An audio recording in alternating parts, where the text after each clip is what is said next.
सध्या जळगाव आणि आसपासच्या जिल्ह्यामध्ये वाळू माफियांनी शासकीय कर्मचाऱ्यांवर केलेले हल्ले भयानक चिंता निर्माण करणारे असणे. दिनांक 1 डिसेंबर 2025 रोजी पिंपराळा तालुका जळगाव येथील ग्राम महसूल अधिकारी यांना मारहाण करणे. 7 डिसेंबर 25 रोजी मांडळ तालुका अंमळनेर येथे पथकावर गावठी कट्ट्याने हल्ला होणे.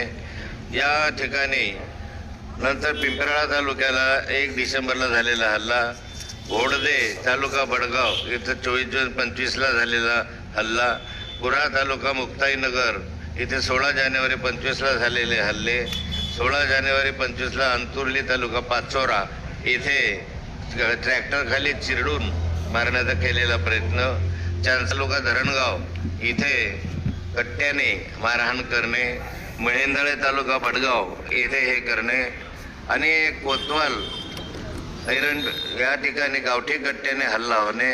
या घटनेने कर्मचाऱ्यांच्या सुरक्षेचा प्रश्न ऐरणीवर आणला जाणे. यापूर्वी बडगाव येथे तलाठी व कोतवाल यांना ट्रॅक्टर खाली चिरडण्याचा घृणास्पद प्रयत्न करणे, पाचोरा आणि मुक्ताईनगर तालुक्यातही कोतवालावर गोळीबार करणे, मुक्ताईनगर तालुक्यातही तलाठी व कर्मचाऱ्यास दमदाटी करून वाळूचे ट्रॅक्टर पळवून नेले जाणे, धरणगाव येथे कोतवालावर गोळीबार करणे अशा अत्यंत गंभीर घटना घडल्या असणे.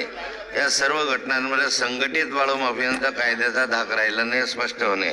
त्याचबरोबर सध्याही मुक्ताईनगर तालुक्यातील पूर्णा नदीतील पात्रात पिंपराळा, रिगाव, बोदवळ येथे अवैध वाळू मोठ्या प्रमाणावर सुरू असणे, यामुळे शासनाचा कोट्यावधी महसूल बुडत असणे, या ठिकाणी पोलीस यंत्रणेचं सहकार्य नसणे, तसे RTOचे सहकार्य नसणे, यामुळे या ठिकाणी ज्या संघटना आहे महसुली संघटना यांनी आपल्या कामकाजाच्या संदर्भामध्ये बहिष्कार टाकण्याची भूमिका घेतलेली असणे. माझी विनंती आपल्याला या माध्यमातून आहे की या ठिकाणी शासनाने गंभीर दखल घ्यावी, कर्मचाऱ्यांना या ठिकाणी संरक्षण द्यावं, पोलीस संरक्षण देण्याच्या संदर्भामध्ये आवश्यक ती कारवाई करावी आणि या वाळू माफियांना मोका लावण्याच्या संदर्भामध्ये आवश्यक ती कारवाई व्हावी. शासनाने लक्ष घालावे. मी 2 घोषणा करत आहे.